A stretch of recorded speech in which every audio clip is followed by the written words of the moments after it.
You're not afraid of the dark, are you?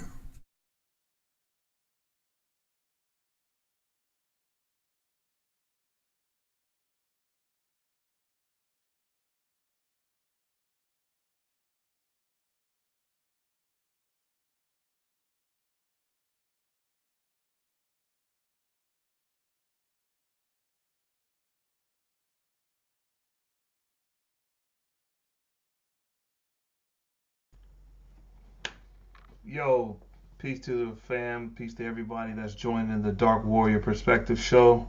Of course, it's your boy Dark Warrior, and today I got a special guest, a really good brother, really good friend of mine. We've been friends on Facebook for like the last almost 2 years. My man Antonio Flye. Welcome to the show, Antonio. How you doing, bro? Okay, I'm good. I'm good, brother. I appreciate you having me. Oh, of course, man. You know how we do. It's been a long time coming. We should have been doing this a long time ago, but I'm glad that you're here. Right, right. Um, Me too. so today, what Antonio and I we've been discussing this for like the last 2 weeks. We wanted to do a book review for you guys, and the book review today is a really special treat. Um, Today's book review is based on a book that Professor Gershon Williams, shout out to him. He posted this book on Facebook entitled "The Horizon History of Africa." It's a 2 volume book, and it has a substantial amount of information in it. How do I know? The moment I saw him post it on Facebook, I immediately purchased it. I had to get it. So Antonio got a copy of it, and we started reading through it. Right, Antonio. I mean, we started Right, looking at the jewels in right. that joint. A lot of good information. Exactly. So when I'm scanning through the book, I noticed it was written in 1970. It was copywritten in 1971, and there are various authors who had their hands in writing the book and putting the book together. One in particular is the chapter we're going to cover today, by my favorite historian, Dr. John Henrik Clarke. So in volume two of the book, um, Dr. Clarke speaks on the trouble. It's entitled Chapter 9, and it's entitled "Troubled on the Horizon" or "Time of Trouble." I'm sorry. Mhm. All right, so this is the chapter we're going to be covering. All right. This is an informal review. This is just he and I. We sat down, we read through the chapter, and we broke it down, and we started seeing, all of what Dr. Clarke has been saying in all of his interviews. And then, of course, we started reading other books and cross-checking and saying, man, this has just been on the money. So what I like to do is have my guests take the floor. We're going to just break these down in sections. We're not going to do the whole chapter word for word, but just to kind of give those who are not familiar with Dr. Clarke's writing, and for those who've never seen his book before, on what he was talking about when he titled this particular section "Time of Troubles." So, with no further ado, Antonio, man, introduce yourself and get started, and we get this thing going, my brother. Okay. Hey, peace to the family. I'm brother Antonio Fly, and this brother is a great brother, brother Chester West. We've known, like you said, we've known each other for a while through Facebook, and he's a great brother to me and to others as well. And the book we want to get through today is, like he was saying, Africa, the history of Africa on the horizons. And the particular chapter he was saying too that we were going to go over is Times of Trouble, and it was by Dr. John Henry Clarke. And what I want to get into, I just want to read a little something first. Then me and the brother we can go ahead and build on what I just read. So what I'm going to read first is Africa's times of tragedy and a decline. So I'm going to start reading it, and it says Africa's time of tragedy and decline started both in Europe and in Africa itself. For more than 1,000 years, Africans had been bringing into being empire after empire, but the opening of Europe's era of exploration, Africa's own eternal strife, the slave trade turned what had been Africa's golden age into a time of trouble. And now me and the brother, we've talked about this several times, all the way down to the transatlantic slave trade, all the way to the Dutch slave trade as well. And those were times and periods that happened in Africa that were very detrimental to our people. And more so going on definitely led to a time of trouble for us as African people, as well as our ancestors. You know what I'm saying? So I'll get into the second paragraph, and me and the brother, we can go ahead and start building on it. And it goes, the Crusades may be called the beginning of Europe's reawakening. A religious fever, not unrelated to politics, had stirred Europeans out of their lethargy and their indifference to the larger world. The first crusade begun in 1095 was precipitated by the Seljuk Turks, whose persecution of the Christians had placed even Constantinople in jeopardy. The eastern heads of the church appealed to the Pope Urban II for help. At a great church council in France, the Pope pointed out that if Constantinople fell to the Turks, Western Europe would soon be overrun. He made an eloquent plea to the kings, and the princes gathered, and all the Western European Christendom to rally the aid of the Christians in the East and to drive the infidels from the Holy Land. So in other words, it was to preserve the Christian faith for the Europeans to stay in control of that particular section, but it was for more political reasons than anything else, correct? Right, definitely. So when you talk about Constantinople, and it's funny because I won't never assume what people may or may not think of him. If you're familiar with him, that's fine. But I think what we tend to give them too much of a benefit of is the fact that they were trying to preserve their faith for the sake of the benefit of mankind, or even for their own. And it had nothing to do with that. It was all about control, religious control, right? Through an ideology. Definitely, yes. Definitely a systematic way of controlling the minds of the people of the lands they were trying to conquer. Okay. And that's on, and family, that's on page 353 of the book. The time of troubles in which Dr. Clarke wanted to highlight, it's between the years of 1492 to 1828. And we're going to get further in detail with those 400 plus years, what really was taking place. All right. So Antonio, so on page 355, we've already got into the thought of Christendom and what Constantinople was trying to do with the popes of France and all to fight off the Turks. Correct. Why? Because they're the Muslims. Right. All right. So on page 355, we start talking about Islam, which is, I don't think we talk about it enough. Everyone talks about Christianity so much and its influence on Africa, whether good or bad. That's up for you to decide. But Islam is definitely not being banged on enough on its influence on the African continent. So how do you see that on this particular page, brother? Yeah, and Islam definitely played a major role in the systematic control of people too in Africa. Right. In the year 711 AD. Right. And I can go ahead and read a little bit on that. Okay. If you want to. Yeah, go ahead. And, and it says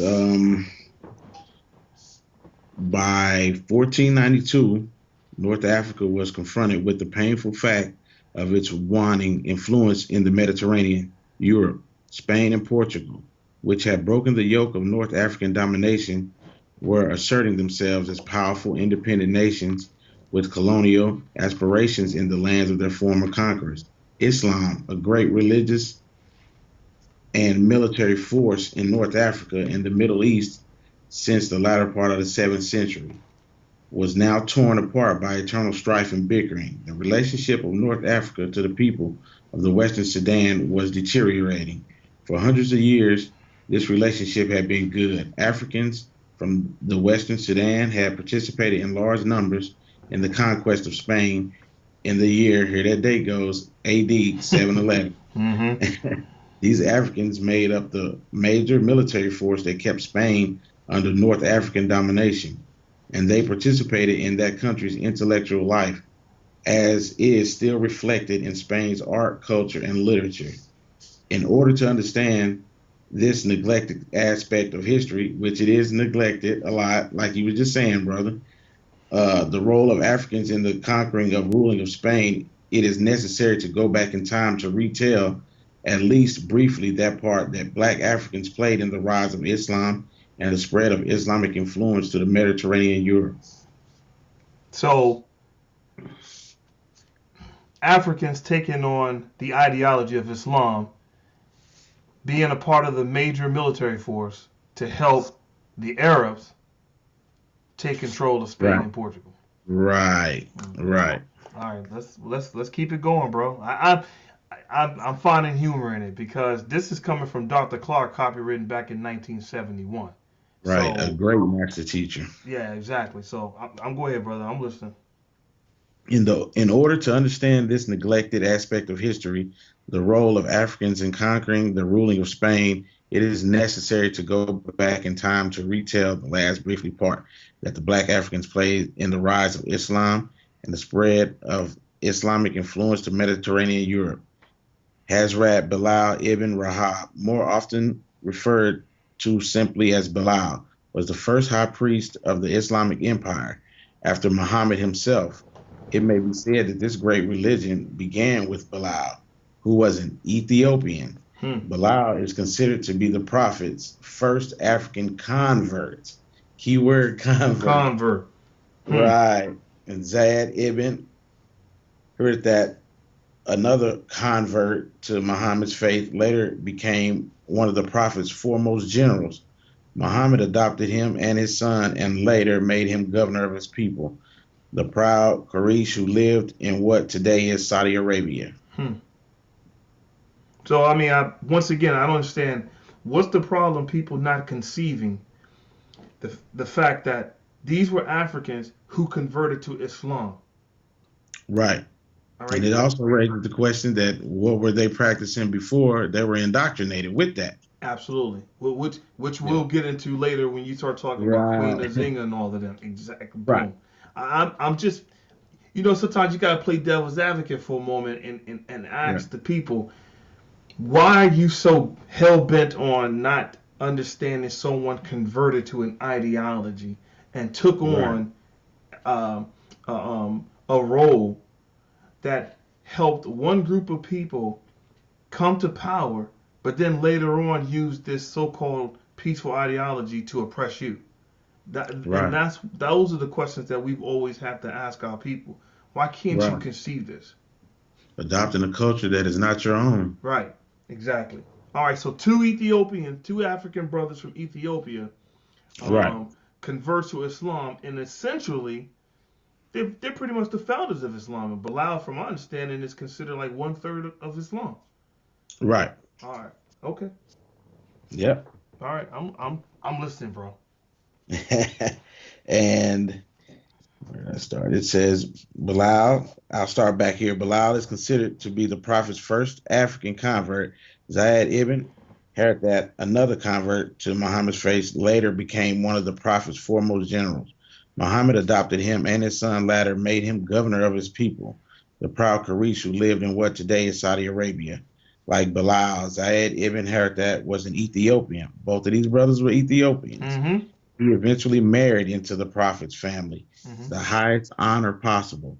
Zayed ibn Harithat was killed in battle while leading his men against the armies of the Byzantine Empire. The authoritative Encyclopedia of Islam has hailed him as one of the first great heroes of Islam. All right, so hold on. So you saying that? So Dr. Clarke is saying in this book that even in the Encyclopedia of Islam, an African is held to one of the greatest heroes of Islam. Yeah. Yeah, bro. Go ahead. I'm listening. Yeah, we just had a short little hiccup. Apologize, everyone. But what I was saying was, Dr. Clarke has stated that even in the Encyclopedia of Islam, an African brother, two of them in fact, but one is specifically Zaid ibn Haradath, however I pronounce it, I apologize. I'm Right. not well versed in a lot of the Islamic languages. Nonetheless, he's a hero of Islam. So why is Islam so rhetorical question? We'll get to it a little bit. Why is Right. Islam so hell bent on destroying African history or African religions and in Africa itself, taking control of African culture? Right. But okay, I'm listening. Definitely a way of control and to claim their culture as their own and wipe the total African history out. Hmm. And that's been a major crime committed against us by several invaders of Africa. Mm-hmm. You know. Okay, I agree. Okay. And this paragraph right here is going to get good. By the early part of the 8th century, the followers of Islam had swept across North Africa and were moving into the Western Sudan.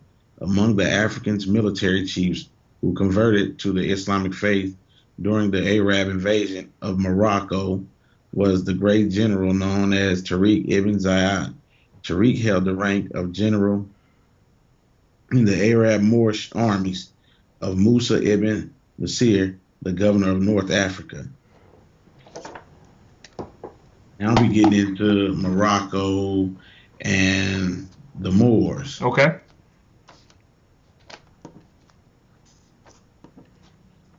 Which, like you said, is not spoken on too much. But again, with our people, how do we take on a culture that's not ours and accept it to be our own? Mm-hmm. So Tariq,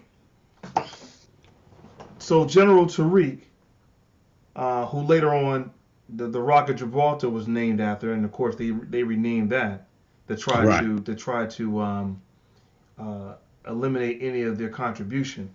So he's the general, right? Yeah. This African brother is the general. He converts to Islam. He's from Northern Africa. He converts to Islam, and he fights on the behalf of the Arabs. Right. Right. And then of course, him being good friends with Count Julian had a beef with Roderick of Spain. Right. So then he needs muscle. See, the Arabs don't have the muscle at the time to fight against Spain. So then they go and get Africans to help they recruited, yeah. And then, but to fight alongside me, or to fight for me rather, right. I also need you to convert to my ideology, so I have control of you. Exactly. And that's where the control is. Okay. And that's where the control comes in at through the religious ideology. Mm-hmm. Because you get the mind and the body will follow. Okay. All right. I just making sure I'm yeah. We clearing this up for the viewers, because right. Dr. Clarke is writing this. We're regurgitating this. Right. This is what the book review is about. As much as we've posted on Facebook within the last year and a half or so, as much as we try to post on Google Plus or all other social media, we've seen to always have some people try to refute what we're seeing.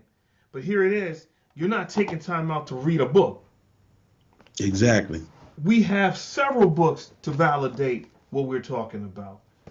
On what the Arabs, the destruction of black civilization. The new book in which we're going over right now. Dr. Clarke is explaining this. Go ahead, my brother. I apologize. I just get a little excited about that, because people don't understand the importance of sitting down and being a student of history and not be emotional about it. Go ahead, bro. Exactly. And I'm gonna go down here to after consolidating their position in Spain, the Muslims began to establish institutions of research and. Okay, bro. So you said after consolidating their position in Spain? Yeah. Okay. It says the Muslims began to establish institutions of research and learning, whose brilliance was felt far beyond Spain's border. This was an achievement not of the Arabs alone, it was brought into being by a combination of Africans and Arabs, Mm. collectively referred to by European as who? Moors. Moors. Mm. Right. I'm loving this. The word Moor entered the vocabulary of the Europeans, meaning black, as in blackamoor. The Moors built magnificent cities in Spain. Cordova in the ninth century was much like a modern city, with the streets paved and illuminated at night and the sidewalks for pedestrians. Now that got into, where the word Moor came from and the meaning of it. Yes. Uh, So, you know, also for clarification for everyone, the Moors wasn't right, just Islamic. They was Christian because it had nothing to do with their religion. It was the description of their ethnicity, their nationality. right, It was correct. for Europeans to. That's why you had Christian Moors.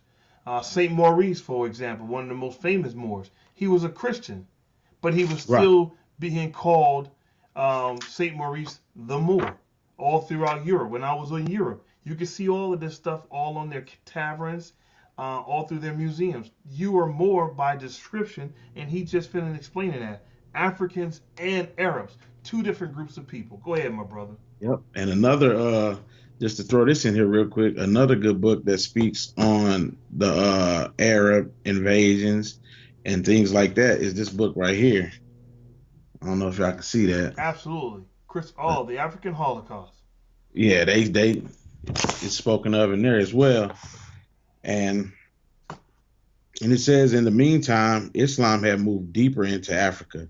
The Arabs' language and religion brought together a large number of people and cultures that had not previously related to one another. When the second wave of the North African merchants reached the Western Sudan about the year AD 1000, Mm-hmm. they they found flourishing kingdoms that had already been influenced by Islam.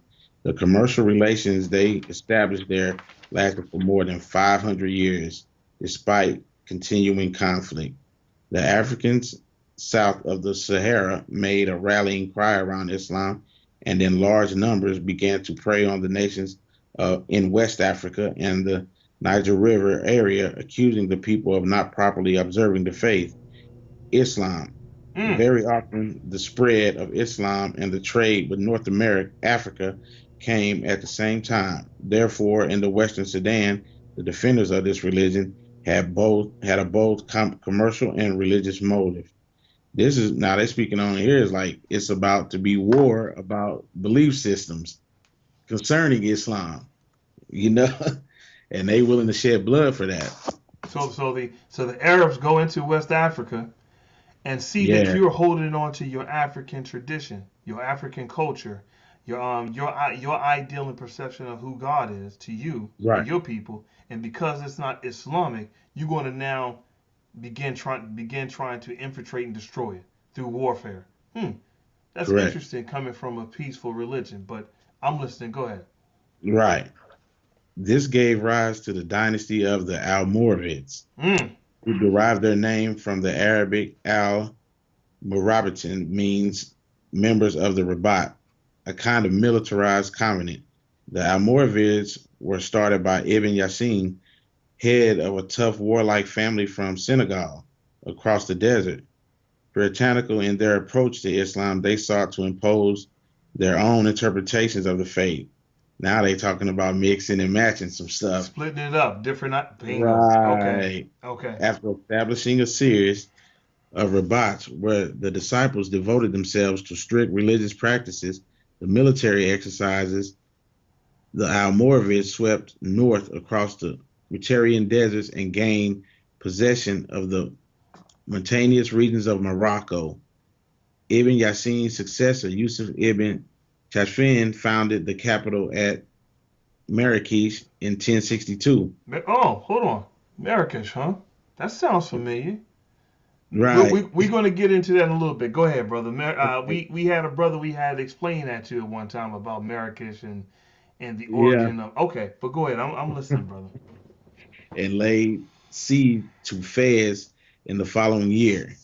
The So Almor I'm sorry, real quick, Antonio. So you said Dr. Clarke said that they laid siege to Fez in the following year. Yeah. So now you're talking about how words are starting to derive at this point. Marrakesh, Exactly. Morocco, Yeah. Fez. So how does Yeah. so so the Fez couldn't have possibly existed in Kemet if it's just now Right. coming into existence in 1062. Okay. Right. All right. And the Almoravids succeeded in reuniting Morocco, parts of West Africa, and Islamic Spain. By 1076, they had conquered the ancient empire of Ghana. After ruling this fallen country for 10 years, they pulled most of their armies out of Ghana in order to give more support to their co-religionists in Spain. They were successful in stemming the Christian tide that threatened to engulf all Islamic Spain after the fall of Toledo in 1085. Mm-hmm. Yeah, So now, all right. So you're saying though. So according to the to what's being written, it's showing that they are now going into Ghana. yeah, They're now going into the Gold Coast and obviously they got their eyes on the prize of resources in West Africa, right? exactly. Okay. All right. And Mhm. right here he says there they were successful in stemming the Christian tide that threatened to engulf all Islamic Spain after the fall of Toledo in 1880 in 1085, right? Right. Okay. All right. So I think what we have to start putting into context right now is what was so significant. What was the deep importance of Islam being spread into Africa? Like, what was this nomadic people wanting so much of North Africa and certain parts of West Africa? I mean, how do you see that? What do you think about that, man? I think that what they were after were the natural resources Mm-hmm. that came from there and a system of trading is what they wanted, and also with the indoctrination of Islam, the minds of the people. Yeah, And I'm definitely going to conclude to the fact with not only with what you were saying, but I'm also going to go with the fact they was racist. yeah, They had always deemed as the black African as being inferior yeah, and need to be tamed if of some sort.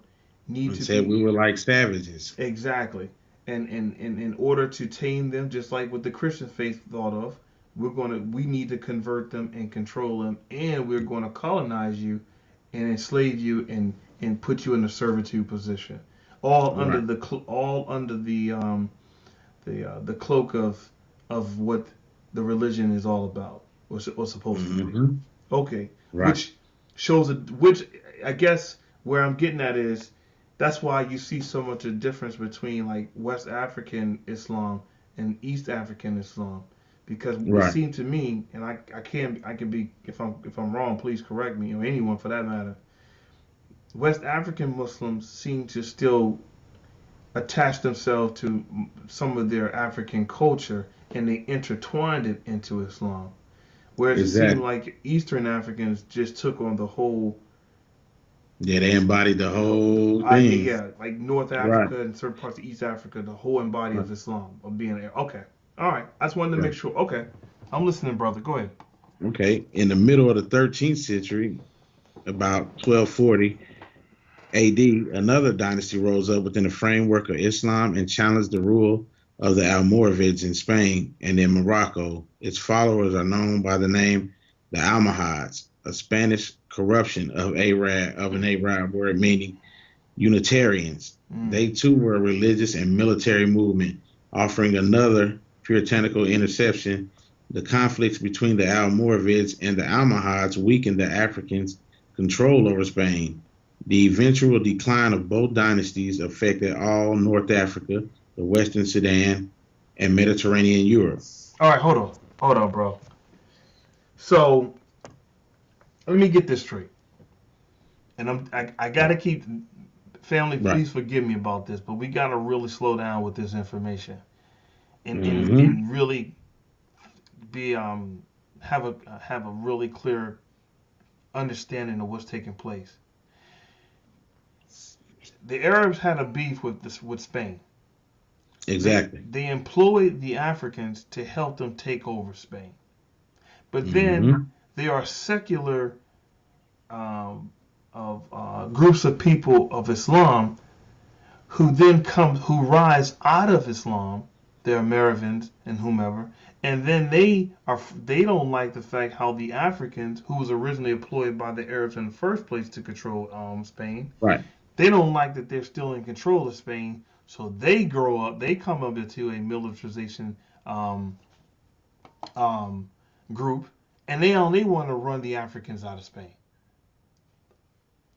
That's what's going on right here. It is. Yeah, absolutely, absolutely. Go ahead, bro. So Antonio, I think most people gotta put that stuff in. They have to really put that in perspective. That the African was Right. constantly being used for his power in order for a group of people to rise in power. But then they Exactly. disdained the fact that you was in power in the first place. Am I right? That's correct. Okay, brother. All right, I'm listening. Go ahead. Okay. And the Almohads did not yield their power easily. They called upon other followers of Islam for support. The vigorous people from the Sahara, known as the Marinids, came to their assistance and eventually usurped the warning of the power of the Almohads. This dynasty consisted mainly of soldiers and administrators. Abu Yoha, 1248 to 1258, established the Marinid capital at Fez and prepared the ground for another leader, Yaqub al-Mansur, who extended their religious empire into what is now Algeria. Hmm. The Marids left their stamp both on Spain and North Africa, where they proved to be some of the greatest builders and patrons of the arts of Morocco had known. By the end of the 14th century, Southern Europe had gained enough strength, military and otherwise, to challenge their African masters. The constant pressure from Christians in Spain,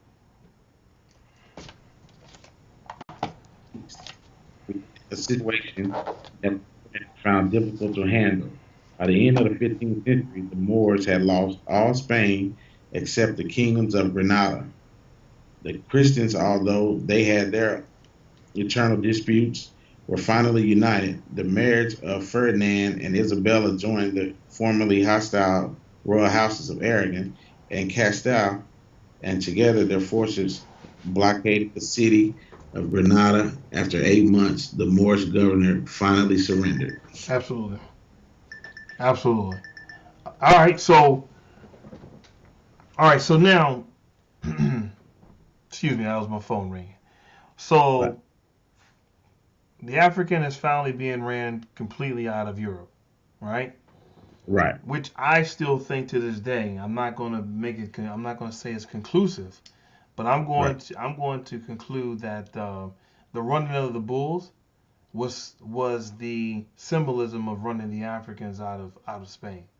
I have yet to really come up with a substantial amount of evidence to prove such. It's just my safe assumption that that Right. whole event that the Spaniards do every year of running of the Right. bulls, I think that is um, that celebration of running the Africans out of Spain. But that's just Right. another whole And story. it makes sense. It Yeah, makes sense though. yeah, you know what I mean. So, but go ahead, brother. I'm listening, man. Right. And this marked the end of an era. Europe had literally been reborn. The Africans who had planted the seeds of progress in Southern Europe had not made the best use of the harvest that followed. The progress excitement had inspired Europe during the 15th century, had carried medieval Europe over to the modern world, brought no progressive changes to North Africa, now rocked with conflict. In the countries of North Africa, especially in Morocco, political, political stagnation seemed to be the general rule, and strong men with selfish intent, found their opportunity to seize power. They no longer protected the poets and scholars. They left no monuments to embellish the conquered cities. To North Africans, the 15th century was a time when Spain was lost and hated land, a century in which Portugal robbed North Africa of a large part of its western seacoast. Hmm. And that's pretty. They went in there and destroyed everything. They left no stone unturned Mm-hmm. for them Mm-hmm. not to look like they didn't. conquer that place. Mm-hmm. Mm-hmm. Yeah. I mean, although to this day they have a significant amount of mosque that are erected. Right. I agree with you 100% that they try to eradicate all the identity of such. Same Right. thing with the Arabs try to do when they were in Timbuktu. They try to make it such an Arab construct when it was an African construct occupied by Arabs Right. and Africans who were converts to Islam. But I don't like the fact how they always try to make it like a whole an Arab idea like of the Timbuktu. That's extremely offensive, but that's cool. Yeah. Hmm. Now we finna get into this. I wouldn't call him a good guy, but we're about to get into him. Right, right. The news in 1492 of Christopher Columbus' discovery of the New World came swiftly to the courts of Fez, Marrakesh, and Cairo, Hmm. and was no cause for rejoicing to the marabouts, who were the interpreters of the Islamic world of that day. This event was grave indeed. The same year Granada fell, the Moorish exiles returned to their homes in Morocco without customary heroes' welcome. Uh-oh. Go ahead, Yeah. brother. I'm listening. Uh-oh. Pandora's box. Yeah, Yeah. yeah. Hmm.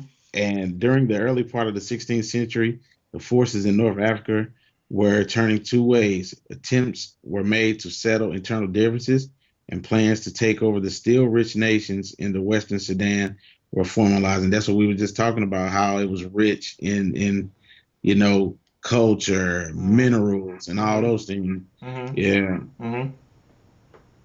And it said the Sudan were formalized. The Hmm. nations of the Western Sudan were comparatively stable, due in part to their lack of firearms and the conflicts that would have resulted.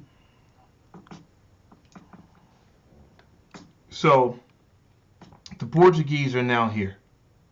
Yeah, that's what I was going to say. Here come the Here come the Portuguese. Yeah, and I think what people have to do is let's put some things in perspective now about the Portuguese. Here you are, you're talking about an Iberia Peninsula group of people. Right. Christopher Columbus is involved, right? So they're setting up ports out right off of the west coast of Africa.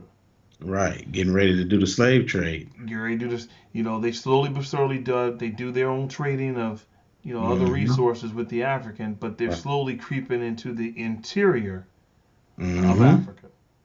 Yep. Um, they start, many of them start marrying into the African culture, establishing another group of people that we'll talk about later on, the Atlantic Creoles. So Mm-hmm. now, as they start getting into West Africa, I think what people also have to put in perspective of who are truly these Iberia Peninsula people as far as religious wise, because they weren't Right. Muslims and many Mm-hmm. of them weren't Christians. In fact, historically, the Portuguese are your Sephardic Jews. So now, so now you have your Islamic influence. You have an intertwining of Christian influence with the Crusades, and now you have your Sephardic Jews who are now getting involved into the African trading, in which later Right. on we start getting into the trading of bodies. But go ahead, my brother, I'm listening. Because they definitely did some funding. Yes, yes, absolutely. But majority the Ashkenazi Jews doesn't come into play until later on. The majority of your funding into even with Christopher Columbus being a Sephardic Jew himself, these Right. were the financiers of establishing a new Jerusalem because Exactly. the Jews were being kicked out of Spain because they weren't Catholic.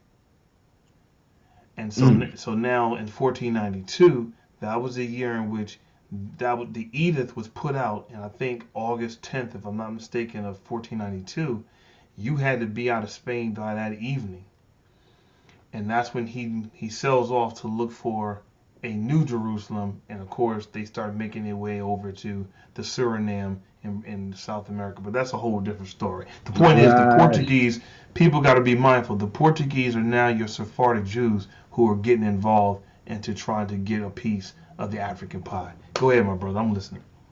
And Portugal's growing control of the northern coast now began to impede commercial progress.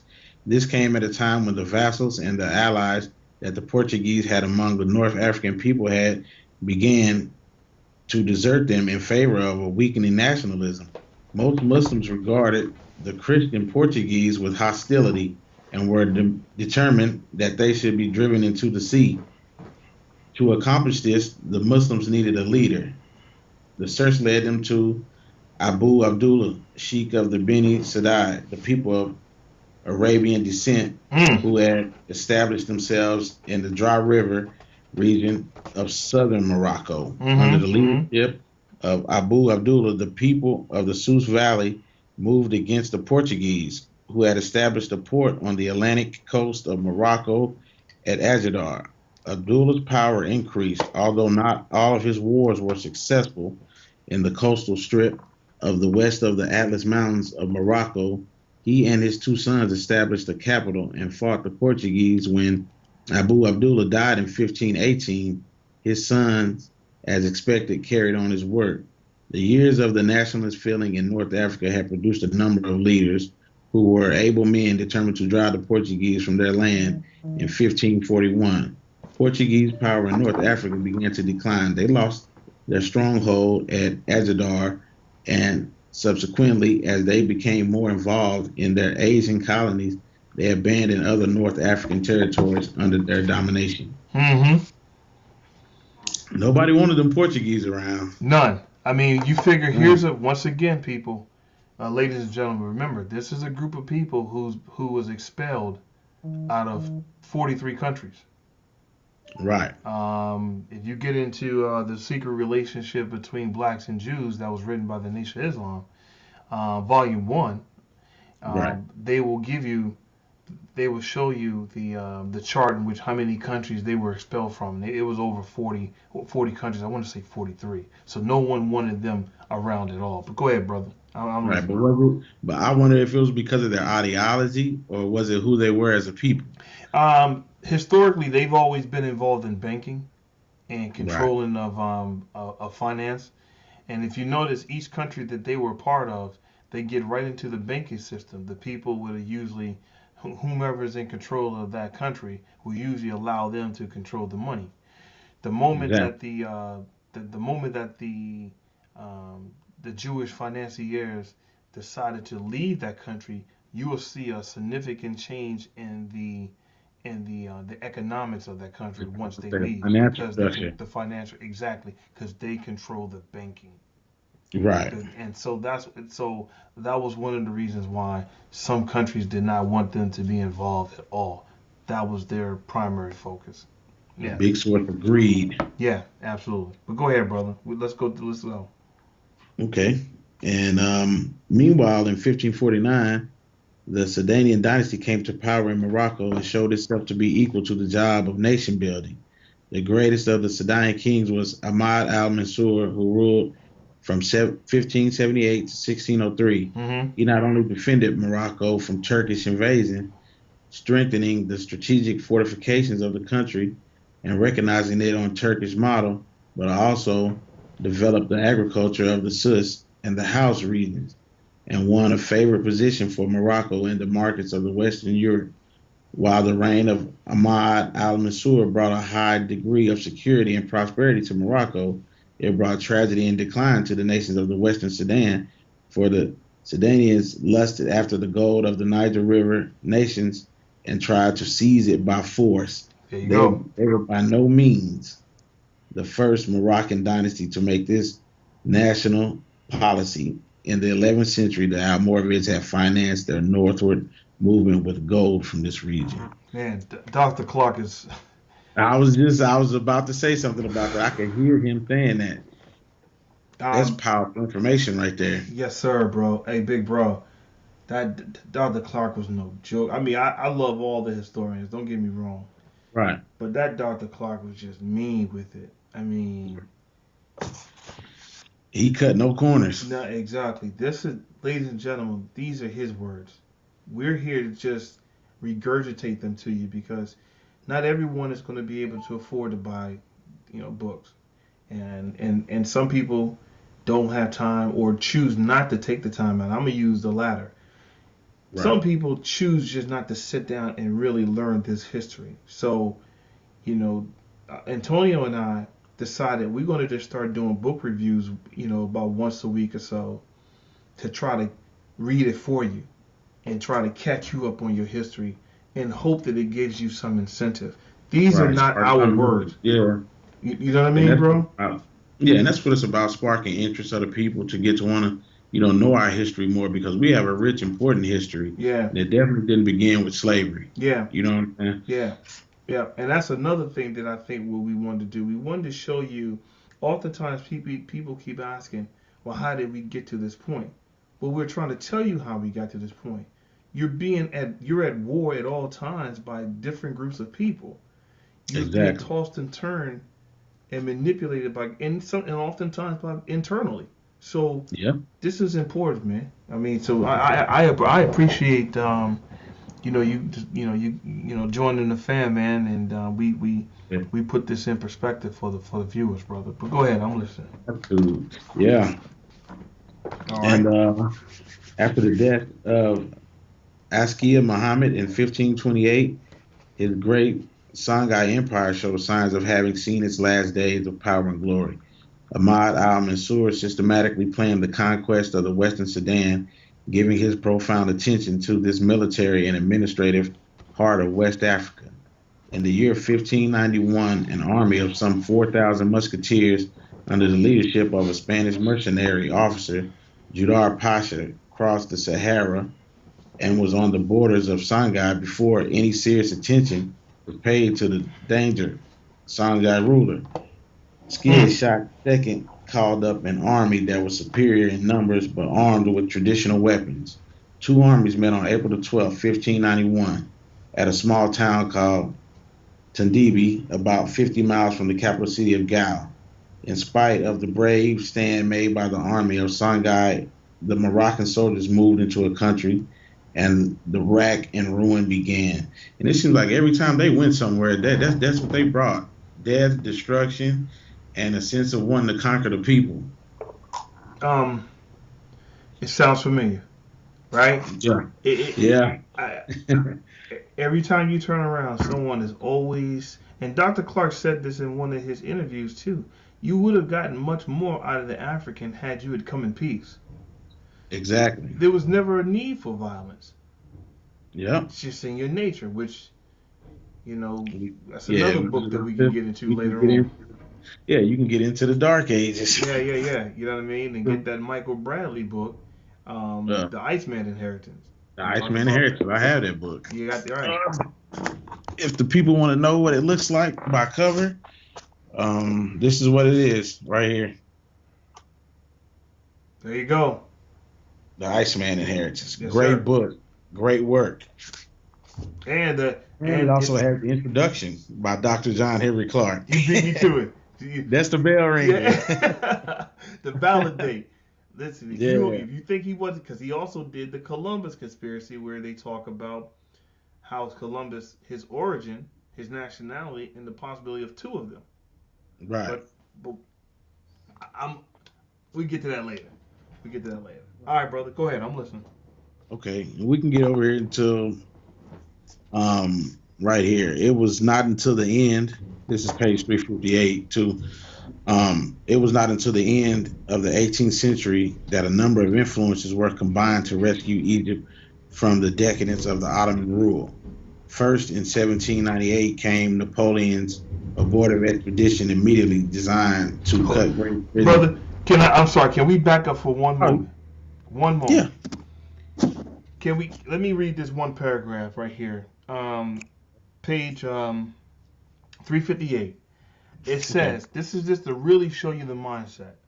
The Moroccan invasion of Songhai and other nations of the Western Sudan was made of all more tragic because in most cases it was Muslim against Muslim.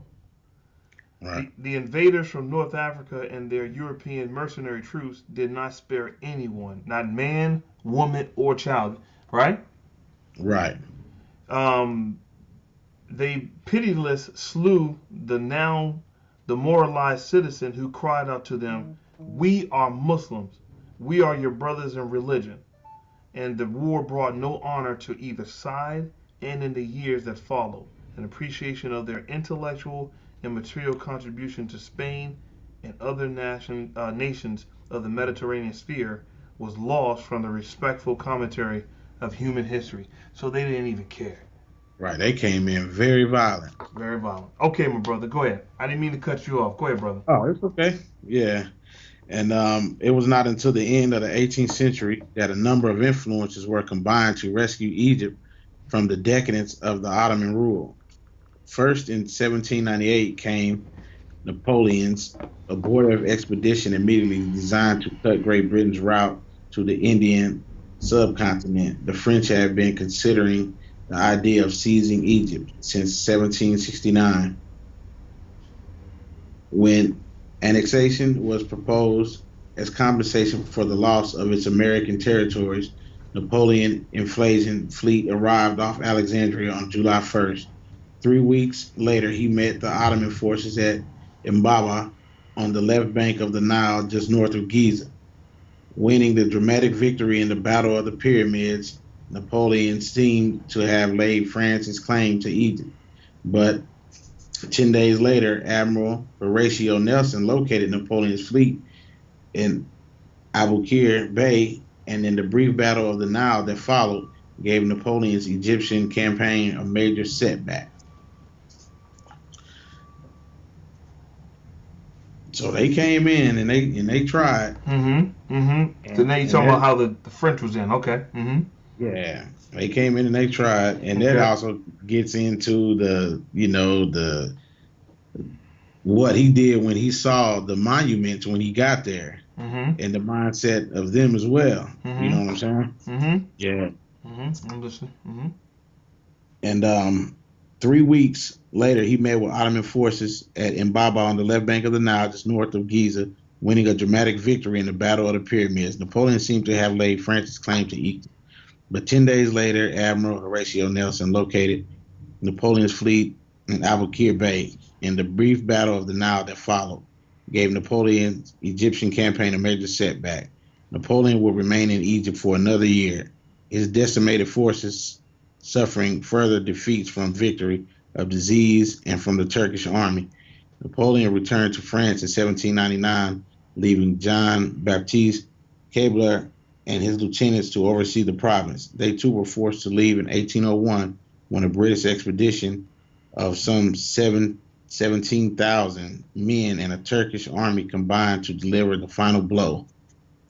I mean, so look at it. The French gets their butts kicked in 1801, right, and then they get demolished in Haiti in 1804. Exactly. And so they under the same leadership. So that was a tremendous death blow to their ego. Unfortunately, history will show later on that, not in this book particularly, but it shows how they've already had control or started to regain control back to Africa later on in the Berlin Conference, and of course the sellout of a brother in Haiti rendering over more gold to Spain because he wanted to be French. But we won't get into that. Go ahead, brother. In fact, his name was Stoyer, if I'm not mistaken. He had given them some money. But go ahead, bro. I'm listening. Yeah.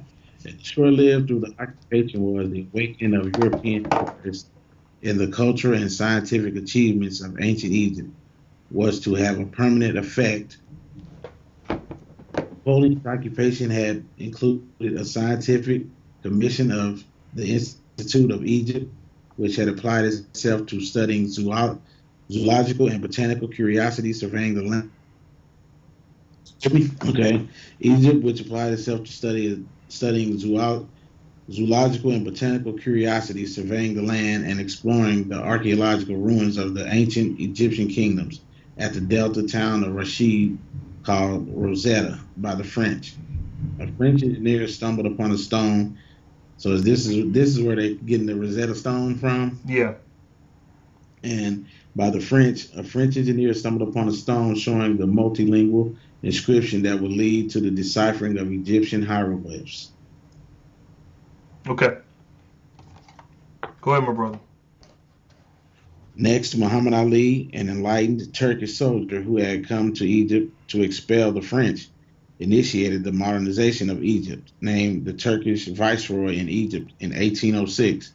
He gradually strengthened his power base until in 1811 he was able to break with the Ottoman Empire.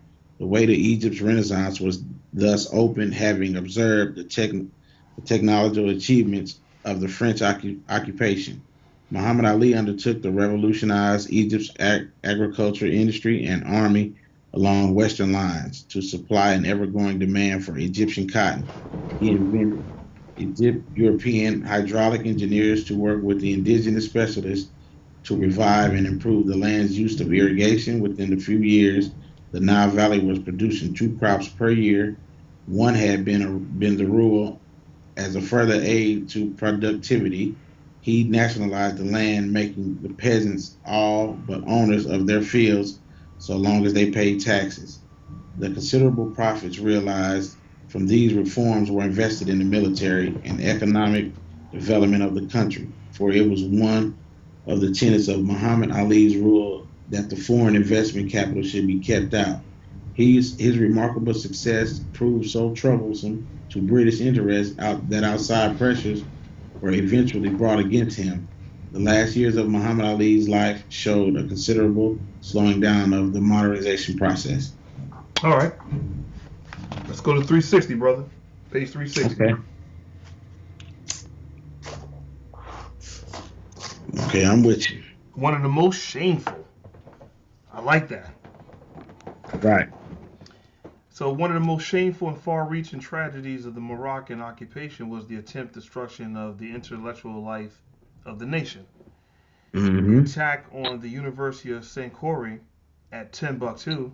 See? The attack. Yeah. Yep. Exiling all of his black scholars was an act of inexcusable arrogance. Moroccan troops and their white mercenary leaders literally declared war on all institutions, and intellectuals. In 1594, the great scholar Ahmad Baba was exiled to Morocco. He had been the last chancellor of Songhai. Ahmad Baba was the author of more than 40 books in Arabic, ranging from Arabic grammar to astrology. His life is a brilliant example of the range and depth of West African intellectual activity between the colonial eras. Yep. That right there speaks volumes. That they despised that black African so much they exiled them and they try to ruin Timbuktu and Songhai. Oh, that's unbelievable. Yeah. Go ahead, brother. That was one of the oldest universities, correct? Right. Yep. Prime example. Once again, you don't doubt it. I'm just telling the people, you don't doubt it. Read the history on how the Arabs was going into West Africa, destroying all the universities and institutes, and how they was treating black Africans, all because of racism.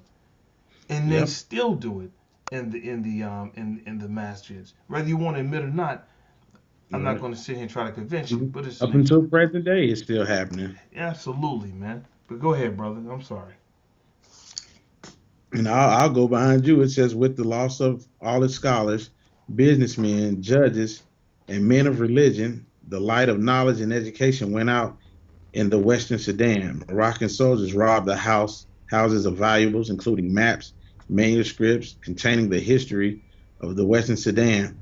Revolts against the invaders and the further suppressions that followed worsened matters, as did eternal revolts among the subject people. Violence. All right, well, let's go in and further what they talk about the intermarriage between the local. 361. The intermarriage between the local Africans and the Moroccan invaders produced in another generation a large number of Africans bent on the pursuit of power alone.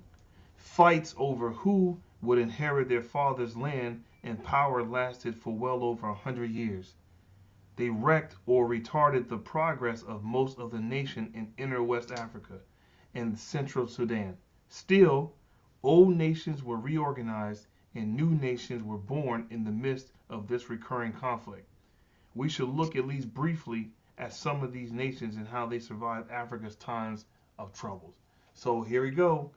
Internal conflict, intermarriage, starting to Yeah. create a whole different group of people with a whole different mindset on Yeah. identity. Yeah. And before you know it, you start developing a new nation and trying to marginalize the older nation. Just Exactly. this is history repeating itself. The Chinese are doing it in Africa right now. The Africans who's Exactly. going to have Chinese fathers or Chinese husbands or whomever is not going to see themselves as Chinese African.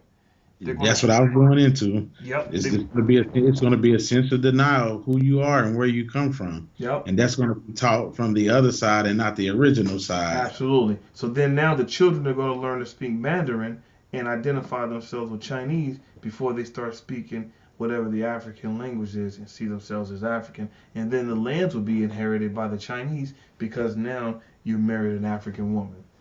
Right. And Boy, this is why it's so important for us to learn our history, brothers and yes sir, sisters, because man, you will not know where you're going if you don't know where you came from. yes sir, yes sir. I agree 100%. What's the next paragraph say, my brother? A number of the states began to emerge in the area that is present-day Nigeria. Some of the former colonies of Songhai began to consolidate their territories and form new states. In parts of central Sudan, a degree of safety and security was reestablished by people who moved away from the area of Moroccan domination. Some of the The internal trade routes. some of the Mm-hmm. internal trade routes of the sub-Sahara not specifically connected with North Africa were reopened. Mm-hmm. Among the new states that emerged during the Moroccan occupation of the Western Sudan, Kenem Bornu is Mm-hmm. outstanding. The state had the strength and the leadership it was needed to preserve its independence from the Moroccans. Perhaps the greatest of the Bornu kings was Mai Idris Aluma, who reigned from 1570 to 1602 and was a contemporary of Queen Elizabeth of England. Mm. Although the slave trade had already started, Mm-hmm. the Central Sudan would not feel its full effect until much later. The Wow. hostile states that the hostile states had already reached a high level of propriety and cultural development. The Yoruba, the Igbo, and the people of Nupe, Borgu, and Jakun were also developing power states of structure. All right. So then he goes down. Dr. Clarke goes down further and explains. Meanwhile, the effects of the coastal slave trade had reached the states of inner West Africa. While the area was still trying to recover from Moroccan invasions, wow, with the aid of firearms, the Europeans and their corrupt African partners pushed the slave trade further into the interior. When the conflicts between rival West African states did not produce enough prisoners of war to be sold into slavery, new conflicts was created. As a result, a number of states collapsed. This first occurred along the coast in such once powerful states as Benin, Dahomey, and Ashanti.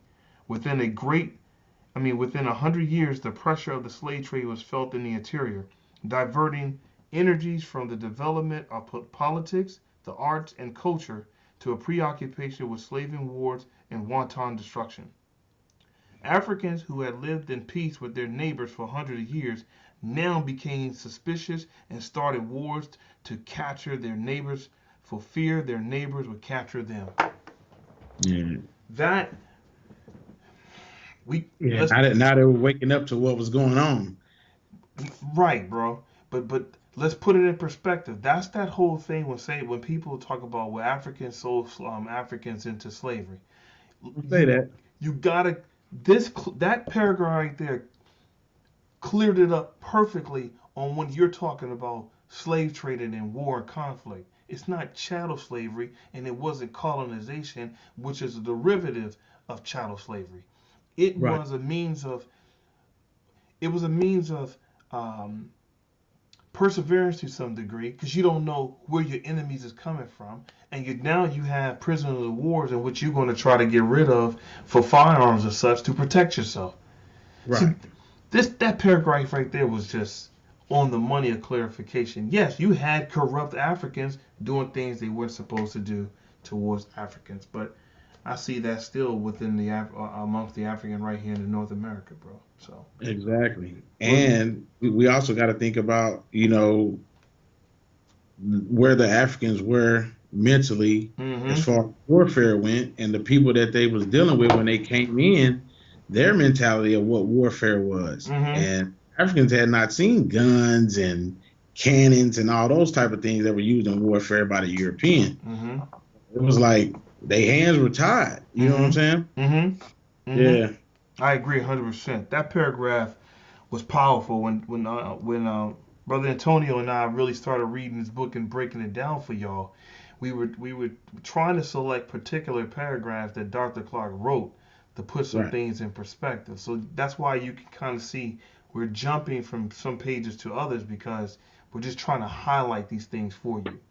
But once you get your hand on this book, which you should, then you can definitely take time out to read it. But we're going to go further into the chapter. So, all right, so he goes further to the next paragraph. With the opening of the New World and the vast plantation systems that followed, very often the slave-hungry Portuguese literally put a gun in an African hand and pointed it at another one at his stomach, saying, in effect, either you capture a slave for me or you become one. And that's what I meant by their hands were tied. Hands with you, absolutely right. You are absolutely right, my brother.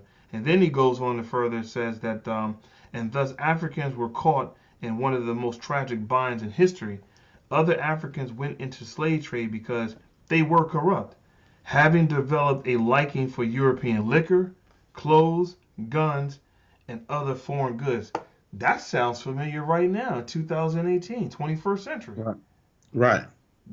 So before some folks of African descent want to criticize the Africans on the continent and what they was doing, once you chin check yourself for a moment that you're still slave to some of the hair salons and the parlors and the liquor stores and the things of that nature. I don't Right. never judge anybody on what they do, for their personal endeavors, right? Because we all have our vices, Right. but you got to be careful about. Well, I know I have my vices. But you got to be careful about how you judge people. And yes, they were getting attracted to the materialism of the oppressors, so much so they were turning Having on temper well. their own people. What's so different between then and now? Nothing. Right. All right. Like what they kind of felt like they had a sense of wealth. Yeah. Yeah. Right.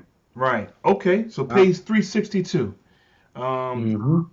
So he says that the slave trade had projected the Africans into a crossfire, the like of which no one had ever before encountered.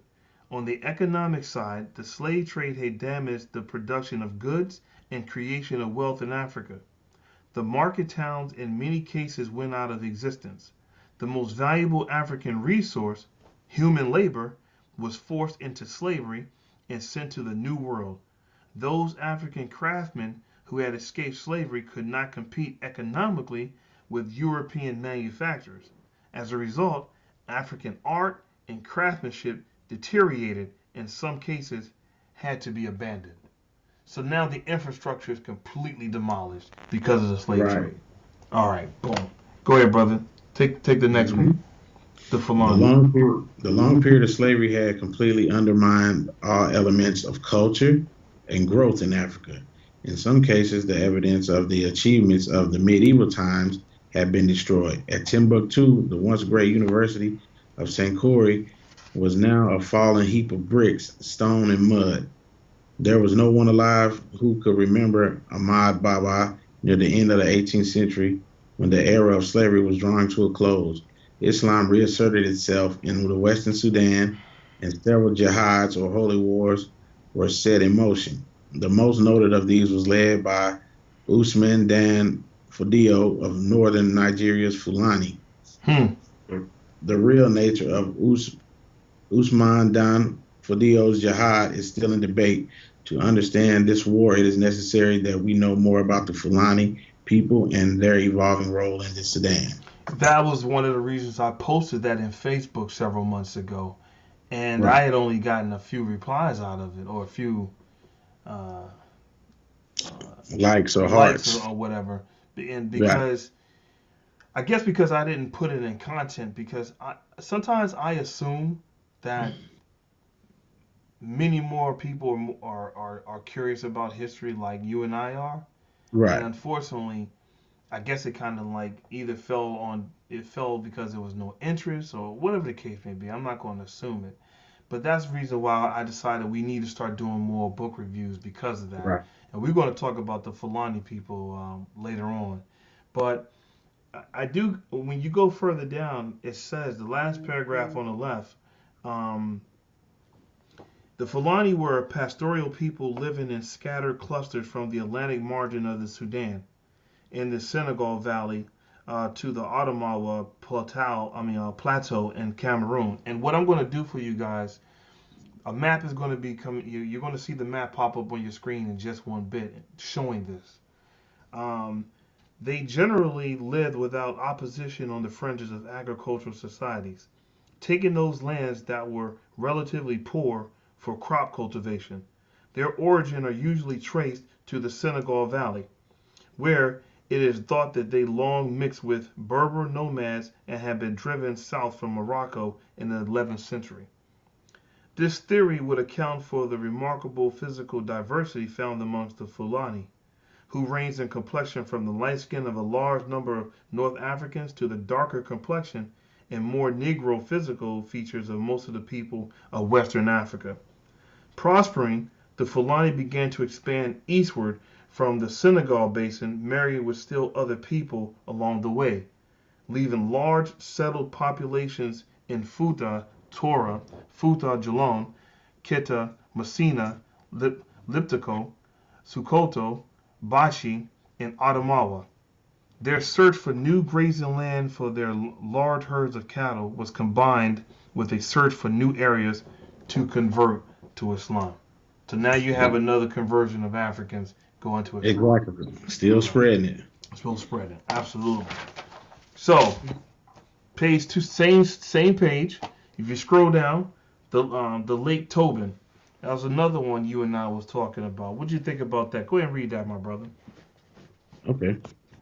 Lake Tobin outbreak is also stirred up other opponents of the Fulani. Mm-hmm. Some of the Hafta kings attacked the followers of Usman Dan Fodio and were met with a widespread Fulani uprising led by the trusted generals of Dan Fodio. Each general had a flag personally given to him by his leader. These flag bearers took over most of the northern Nigeria and claimed the land for their respective families. The descendants of these generals are even today considered the rightful bearers of power in northern Nigeria. Very quickly, they swept through Hausaland in 1804. The city of Zaria was taken, followed in 1805 by Katsina and Kano. Before Shehu met any formidable opposition, the great trading cities of northern Nigeria had fallen. Not until Dan Fodio's forces reached Bornu did a national leader, Al-Kanemi, successfully resist Fulani advances. The Fulani army was able to take only the border country. The rest of the Bornu maintained its independence by 1810. The jihad was almost over. Usman Dan Fodio had established his rule over more than 100,000 square miles and was recognized as sovereign by 5 million people. He died in 1817 and was buried in the city of Sokoto. Mm-hmm. Yeah. In many ways, the ground had been prepared for Usman Dan Fodio before he was born. Mm-hmm. The Niger River states had been torn with eternal strife since the early part of the 18th century. The Oyo Empire had long been in decline before the jihad. The warning signs began to appear during the period of the Bashun Gaha, 1754 to 1774. During this time, the Igbo people revolted and were not brought back into the fold of the empire as the Oyo army became a mere shadow of its former self. The people broke away from the Oyo domination 8 years before the jihad. The collapse of the empire was already noticeable. The jihad merely accentuated it. All right, and last but not least, this jihad was the last flowering of African military prowess in the Central Sudan before the British and the French took over. It had its glorious aspect and its tragedy too. Before the war was over, some Muslims were attacking other Muslims.